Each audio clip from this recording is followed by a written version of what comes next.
But first chapter से question लेते हैं। वीडियो को पॉज़ करके अच्छे से क्वेश्चन को पढ़िएगा। क्वेश्चन में क्या बोला जा रहा है देखिए, बोला जा रहा है कि 2 स्फीयर्स हैं, दोनों आइडेंटिकल स्फीयर्स हैं, दोनों पर चार्ज है और एक दूसरे को रेपेल करते हैं कितने फ़ोर्स से 2 इंटू 10 की पावर -5 न्यूटन से। दोनों पर इक्वल चार्ज है। उसके बाद एक थर्ड स्फीयर को जो कि आइडेंटिकल स्फीयर है, जिस पर कोई चार्ज नहीं है, उसको पहले ए से टच कराया जाता है, फिर ए और बी के मिड में रख दिया जाता है और पूछा जा रहा है कि सी पर नेट फ़ोर्स कितना होगा? तो देखिए सबसे पहले हम देखते हैं यहाँ पर कि मान लीजिए 2 आइडेंटिकल स्फीयर्स हैं, दोनों पर इक्वल चार्ज है। लेट्स से आर डिस्टेंस पर एक दूसरे से रखे हुए हैं बेटा। आर डिस्टेंस पर एक दूसरे से रखे हुए हैं। तो ये दोनों एक दूसरे पर कितना फ़ोर्स लगाएँगे?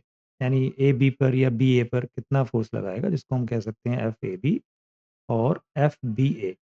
कितना फ़ोर्स होगा? ये होगा k q q upon are square equals to, जो कि गिवन है, ये है 2 into 10 raise to power -5 newton, जिसको हम ये भी लिख सकते हैं कि q square upon are square equals to 2 into 10 raise to power -5 newton. Correct? इसको याद रखिएगा, k Q square upon are square equals to 2 into 10 raise to power -5 newton, जो एक दूसरे पर वो रिपल्सिव फ़ोर्स लगा रहे हैं। अब बोला जा रहा है, एक थर्ड स्फीयर है, जो कि अनचार्ज है, आइडेंटिकल है, ए और बी की तरह है। उसको पहले ए से टच कराते हैं। राइट? जैसे ही हम उसको ए के साथ टच कराएँगे तो जो चार्ज ए पर है, अब सी पर तो कोई चार्ज है नहीं, सी स्फीयर पर, तो जो भी चार्ज ए पर है, वो दोनों पर हाफ़-हाफ़ हो जाएगा। यानी कहने का मतलब क्यू बाई टू दोनों पर हो जाएगा। करेक्ट? अब सी को ए और बी के मिड में रख दिया जाता है। देखिए, तो अब यहाँ पर देखिए, सी पर चार्ज है क्यू बाई टू, ए पर चार्ज है क्यू बाई टू और बी पर चार्ज है क्यू। तो यहाँ पर बी सी पर भी फ़ोर्स लगाएगा और ए सी पर भी फ़ोर्स लगाएगा। राइट? तो यहाँ पर देखिए, ए सी पर फ़ोर्स लगाएगा राइट में, जिसको हम कह सकते हैं F C A, force on C due to A. उसी तरह जैसे ए बी सी पर लगा रहा है, उसी तरह बी भी सी पर लगाएगा, जो कि लेफ्ट में होगा फोर्स। इसको हम कह सकते हैं एफ सी बी। करेक्ट?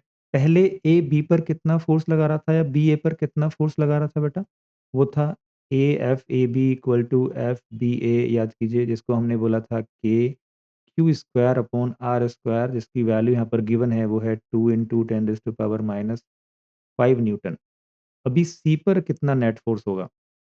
अभी सी पर नेट फ़ोर्स होगा एफसीबी और एफसीए का वेक्टर सम। तो यहाँ पर एफसीबी ग्रेटर होगा, तो हम एफसीबी से एफसीए को माइनस कर देंगे। देखिए, एफसीबी क्या होगा? एफसीबी होगा जो सी पर बी लगा रहा है। सी पर चार्ज है क्यू/2, बी पर चार्ज है क्यू और दोनों के बीच में डिस्टेंस होगा r/2। करेक्ट? ए और बी के बीच में डिस्टेंस है r, तो ऑब्वियसली सी और बी के बीच में डिस्टेंस होगा r/2।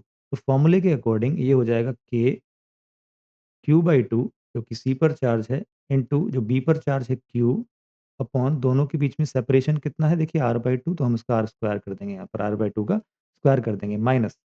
अब यहाँ पर देखिए, माइनस करेंगे हम क्या? एफसीए, यानी जो ए सी पर लगा रहा है, वो कितना होगा?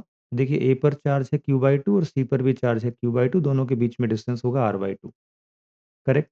तो इसका फॉर्मूला बनेगा के क्यू/2 इंटू क्यू/2 अपॉन r/2 का होल स्क्वायर, r/2 का होल स्क्वायर। करेक्ट? इसको हम सॉल्व करेंगे, तो on solving we will get 2k Q square upon are square minus K Q square upon are square. Correct? ये आएगा सॉल्व करने के बाद K Q square upon are square. तो देखिए, नेट फ़ोर्स जो आ रहा है सी पर, वो भी K Q square upon are square आ रहा है, जैसे कि शुरू में हमें यहाँ पर गिवन है। जो ए बी पर लगा रहा है और बी ए पर लगा रहा है। तो ऑब्वियसली आंसर क्या होगा स्टूडेंट्स? आंसर होगा 2 into 10 raise to power -5 newton. तो यहाँ पर सी स्फीयर पर जो नेट फ़ोर्स लग रहा है, वो भी 2 into 10 raise to power -5 newton ही लग रहा है। तो स्टूडेंट्स, इस वीडियो में सिर्फ इतना ही। मिलेंगे नेक्स्ट वीडियो में नेक्स्ट इंपॉर्टेंट क्वेश्चन के साथ। Thanks for watching. Stay blessed.